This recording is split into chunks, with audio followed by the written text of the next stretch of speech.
नमस्कार, MP news में आप सभी का बहुत स्वागत है। आपके साथ इस वक्त मैं हूं श्रद्धा बुंदेला। मिशन 2023 के नजदीक आते ही राजनीतिक दलों ने अपनी अपनी चुनावी तैयारियां तेज कर दी है, जहां कांग्रेस अब युवाओं की चौपाल लगाकर उनसे सुझाव लेगी और फिर एक अलग वचन पत्र भी तैयार करेगी। इस पर बात करने के लिए हमारे साथ जुड़े हुए हैं बीजेपी जिला महामंत्री डॉक्टर रोहिन रॉय और कांग्रेस प्रवक्ता जयेश गुरनानी। पहली बात तो ये है कि मैम जो वचन पत्र की बात कर रही है, क्या वाकई कांग्रेस जो वचन देती है जनता को उसमें कभी पूरा किया है? और जब ये चुनावी माहौल आपने देखा है कि जब चुनाव पूरे प्रदेश में शुरू होने जा रहा है, चुनाव की बेला में हम एंट्री करने जा रहे हैं, तो अब इनको युवाओं से इनको वचन पत्र के सुझाव इनको समझने लगे। पिछले 5 साल से इन्होंने क्या किया? वास्तव में अगर युवाओं के लिए अगर कोई आज देखिए कि युवाओं के लिए स्किल बेस्ड एजुकेशन और उनको एक पृथक से लोन देने की बात हमारी सरकार कर रही है, उनको अलग अलग प्रकार ट्रेन करने की बात हमारी सरकार कर रही है। क्योंकि कमलनाथ जी का तो हमेशा ये स्टंट रहा है कि किसी न किसी तरीके से वो एक वर्ग को वोट बैंक बनाना चाहते हैं। पहले उन्होंने किसानों का कर्ज माफ करने के लेकर बात कही, उसको वोट बैंक के लिए नाते साधने की कोशिश की, उसमें वो फेल हुए। फिर उन्होंने ये महिला सम्मान योजना के संबंध में उन्होंने 1500 देने की घोषणा की, उसमें वो फेल हुए।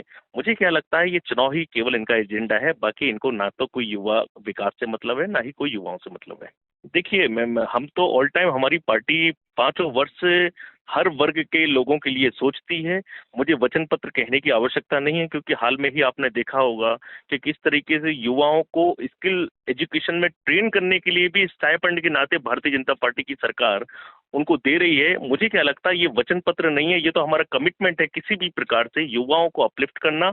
और जिस तरीके से आज पूरे प्रदेश में देखिए युवाओं को स्कॉलरशिप से लेके जो स्टूडेंट हैं उनके लिए हमारी सरकार सोच रही है, तमाम भर की चीजें सोच रही है। तो मुझे लगता है वचन पत्र देने की जरूरत नहीं है, हमारा एक्शन ऑलरेडी समाज के बीच में दिख रहा है। देखिए, कांग्रेस पार्टी जहां तक है हमेशा ही युवाओं के पक्ष में रही है।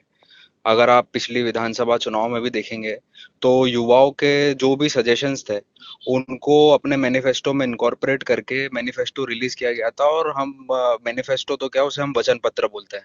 तो अब की बार भी कांग्रेस पार्टी की यही रणनीति है कि युवाओं से अच्छे सजेशन लिए जाएं।